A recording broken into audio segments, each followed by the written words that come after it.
ಅಪ್ಪ ಟ್ರೈ ಮಾಡ್ತಾನೆ ಇದ್ದೀನಿ, ಅಕ್ಕನ ನಂಬರ್ ಆಗ್ಲಿಂದ ನಾಟ್ ರೀಚಬಲ್ ಬರ್ತಿದೆ. ಅಯ್ಯೋ ಭಗವಂತ, ಫೋನ್ಗೂ ಸಿಗ್ತಾ ಇಲ್ಲ. ಎಷ್ಟು ನೊಂದ್ಕೊಂಡಿದ್ದಾಳೋ ಏನೋ. ಅದೇ ಬೇಜಾರಲ್ಲಿ ಏನಾದರೂ ಮಾಡ್ಕೊಂಬಿಟ್ರೆ?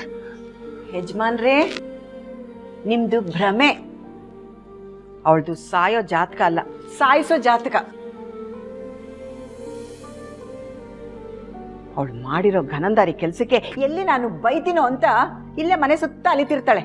ಅಲಿಲಿ, ಅದೆಷ್ಟೊತ್ತು ಅಲಿತಾಳೋ ಅಂತ ನಾನು ನೋಡ್ತೀನಿ. ಸ್ವಲ್ಪ ಮೆತ್ತಗೆ ಮಾತಾಡೋ ಕೌಸಲ್ಯ. ನೀನು ಹೀಗೆ ಕಣ್ಣು ಬಿಟ್ಟು ಹೆದರಿಸಿದ್ರೆ ಅವಳು ಭಯದಲ್ಲಿ ಏನೋ ಮಾಡ್ತಾಳೆ. ಅವಳಿಗೂ ಒಂದು ಸ್ವಲ್ಪ ಫ್ರೀಡಮ್ ಕೊಡು. ಫ್ರೀಡಮ್ಮ? ನಾನು ಅವಳು ಫ್ರೀಡಮ್ ಕೊಡದೆ ಹಿಡಿದು ಕಟ್ಟ ಹಾಕಿದ್ನ. ಚುಕ್ಕಿನ ಹೇಗೆ ನೋಡ್ಕೊಳ್ತಿದ್ನೋ ಅವಳನ್ನ ಹಾಗೆ ನೋಡ್ಕೊಳ್ತಿದ್ದೆ. ನಾನು ಅವರಿಬ್ರಿಗೆ ಯಾವತ್ತೂ ಭೇದ ಭಾವ ಮಾಡಲಿಲ್ಲ. ಏನೋ ದೊಡ್ಡ ಮನೆ ಸಿಕ್ತಲ್ಲ ಅಂತ ಹೇಳಿ ಮದುವೆ ಮಾಡಿಕೊಟ್ರೆ 3 ದಿನಕ್ಕೂ ಹೀಗೆ ಬಿಟ್ಟು ಬಂದ್ರೆ ಕೊಬ್ಬುರಿ ಅವಳಿಗೆ.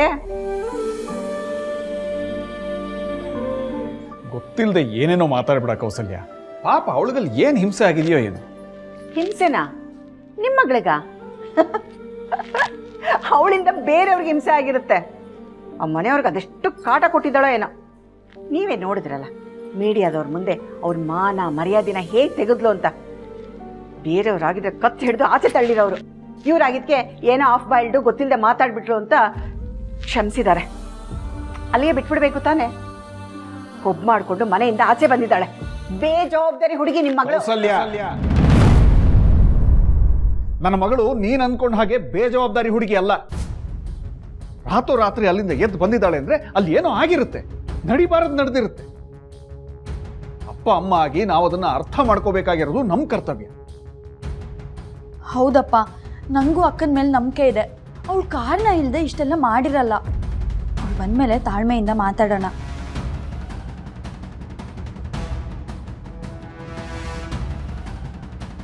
ಕಾರಣ 1000 ಇರಲಿ, ಅವಳನ್ನ ಏಜೆ ಮನೆಗೆ ವಾಪಸ್ ತಲುಪಿಸ್ದೆ ನಾನು ಬಿಡಲ್ಲ. ಲೀಲಾ, ಅದೆಲ್ಲೇ ಇದೆಯಾ ಲೀಲಾ?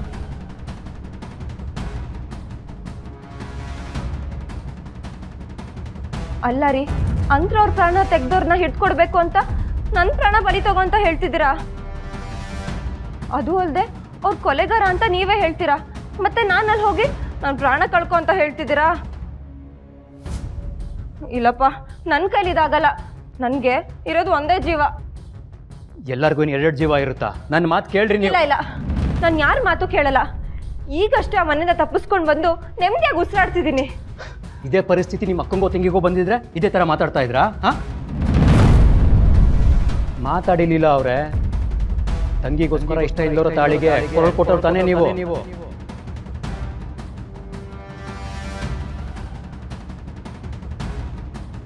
ಯಾಕ್ರಿ ನನ್ನ ಎಮೋಷನಲ್ ಆಗಿ ಲಾಕ್ ಮಾಡ್ತಿದ್ದೀರಾ? ನಿಮಗೆ ಅನ್ಯಾಯ ಆಯಿತು, ತಡ್ಕೊಂಡ್ರಿ. ಇದೇ ಅನ್ಯಾಯ ನಿಮ್ಮ ತಂಗಿಗಾಗಿದ್ರೆ ನೀವು ತಡ್ಕೋತಾ ಇರಲಿಲ್ಲ, ನಂಗೆ ಚೆನ್ನಾಗಿ ಗೊತ್ತು. ಈಗಲೂ ಅಷ್ಟೇ, ನಮ್ಮ ಅಕ್ಕಂಗೆ ಈ ಥರ ಆಗಿದೆ ಅಂತ ಸಹಾಯ ಮಾಡಿಬಿಡಿ. ನಿಮ್ಮ ತಂಗಿಗೆ ಈ ಥರ ಆಗಿದೆ ಅಂದ್ಕೊಂಡು ಸಹಾಯ ಮಾಡಿ.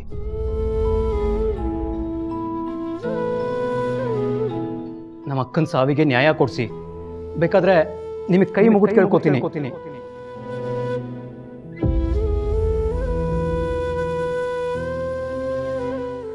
ಅಯ್ಯೋ ವಿಕ್ರಮ್ ಅವರೇ, ಅದೆಲ್ಲ ಸರಿ. ಆದರೆ ನಿಮ್ಮ ಅಕ್ಕ ಸತ್ತು ಎಷ್ಟೋ ವರ್ಷ ಆಗೋಗಿದೆ. ಈಗ ಸಾಕ್ಷಿನ ಹೇಗೆ ಹುಡ್ಕಕ್ಕಾಗತ್ತೆ?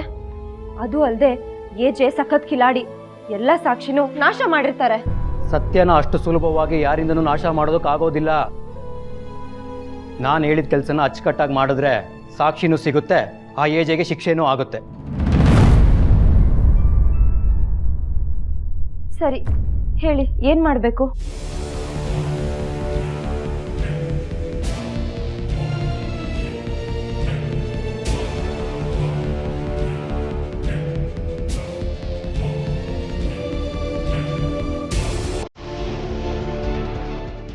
ಈ ಕೆಲಸ ಮಾಡಿದ್ರೆ ಏಜೆ ಮುಕ್ಕೋಡನ್ನ ಕಳಿಸ್ಬೋದು. ಕಳಿಸ್ತೀನಿ, ಖಂಡಿತ ಕಳಿಸ್ತೀನಿ. ನನಗೆ ಮೋಸ ಮಾಡಿರೋ ಏಜೆ ಅವ್ರನ್ನ ನಾನು ಸುಮ್ಮನೆ ಬಿಡಲ್ಲ. ಅವ್ರು ಮಾಡಿರೋ ಎಲ್ಲ ಇಲ್ಲಿಗಲ್ ಆಕ್ಟಿವಿಟೀಸ್ನ ಆಚೆ ತಂದು ಅವ್ರಿಗೆ ಪಾಠ ಕಲಿಸ್ತೀನಿ. Good, very good. ಬಟ್ ಇನ್ನೊಂದು ವಿಷಯ, ಏಜೆ ತುಂಬ ಶಾರ್ಪ್. ಯಾವುದೇ ಕಾರಣಕ್ಕೂ ಮತ್ತೆ ನೀವು ಯಾವ ಉದ್ದೇಶಕ್ಕೆ ಆ ಮನೆಗೆ ಹೋಗಿದ್ದೀರಾ ಅನ್ನೋ ಸಣ್ಣ ಸುಳಿವು ಕೂಡ ಸಿಗಬಾರ್ದು ಅವನಿಗೆ. ಅಂತರ ಹಾಕೊಂಡು ಕೊಂದಿರೋ ಅವನಿಗೆ ನಿಮ್ಮನ್ನು ಕೊಲ್ಲೋದೇನು ದೊಡ್ಡ ವಿಷಯ ಅಲ್ಲ. ಅಯ್ಯಯ್ಯೋ ಏನ್ರಿ ಏನೇನೋ ಹೇಳಿ ಹೆದರ್ಸ್ತಿದ್ದೀರಾ? ಹೆದರಿಸ್ತಾ ಇಲ್ಲ, ಎಚ್ಚರಿಸ್ತಾ ಇದ್ದೀನಿ. ಪರಿಸ್ಥಿತಿ ಯಾವುದೇ ಇದ್ರೂ ನಾನು ನಿಮ್ಮ ಜೊತೆಗಿರ್ತೀನಿ. ನೀವು ಧೈರ್ಯವಾಗಿ ಯುದ್ಧಕ್ಕಿಳಿಬೋದು.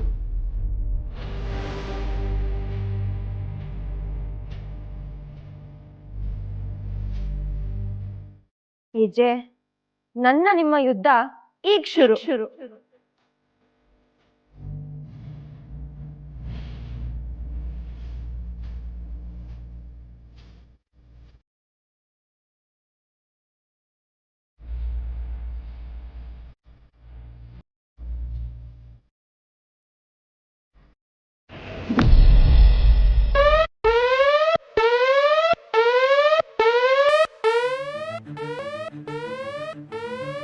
ಈಜೆ ಅಲಾರಾಮ್ ಹೊಡಿತಿದ್ದಾರೆ. ರೀ ಎದ್ದೆ ಅಲ್ರಿ? ಏನನ್ನಿಂದು ನಿಂದ್ಯಾಗ ಮಲಗಕ್ಕೂ ಬಿಡಲ್ಲ ಅಂತೆ. ರೀ ಈಜೆ ಅಲಾರಾಮ್ ಹೊಡಿತಿದ್ದಾರೆ, ಎದ್ದೆ ಅಲ್ರಿ? ಇಷ್ಟೊತ್ತರಲ್ಲಿ ಅಲಾರಾಮ್ ಹೊಡಿತಿದ್ದಾರೆ ಅಂದ್ರೆ ಏನಾಗಿದೆಯೋ ಏನೋ. ನನ್ನ ಆಫೀಸಲ್ಲಿ ಏನಾದ್ರು ಮಿಸ್ಟೇಕ್ ಮಾಡಿದ್ರಾ? ಮಿಸ್ಟೇಕಾ? ಹಂಗಂದ್ರೆ ಇದು ನಿಮ್ಗೆ ಓವರ್ ಅನ್ಸ್ಲಿಲ್ಲ? ನನಗೂ ನಿಜ ಬೇಸಿ ಮಿಸ್ಟೇಕ್ ಅನ್ನೋ ಪದದ ಅರ್ಥನೇ ಮರ್ತೋಗಿದೆ ನಂಗೆ, ಗೊತ್ತಾ? ಮಿಸ್ಟೇಕು ನಾನು ನೀವು ಮಾಡ್ಬೇಕಂತೇನಿಲ್ಲ. ಇವತ್ತು ಆ ಲೀಲಾ ರಿಸೆಪ್ಷನ್ ಅಲ್ಲಿ ಮಾಡಿರೋ ಎಡವಟ್ಗಳಿಗೆ ನಾವು ತಲೆದಂಡ ಕೊಡ್ಬೇಕು ಅನ್ಸುತ್ತೆ. ಅಯ್ಯಯ್ಯೋ,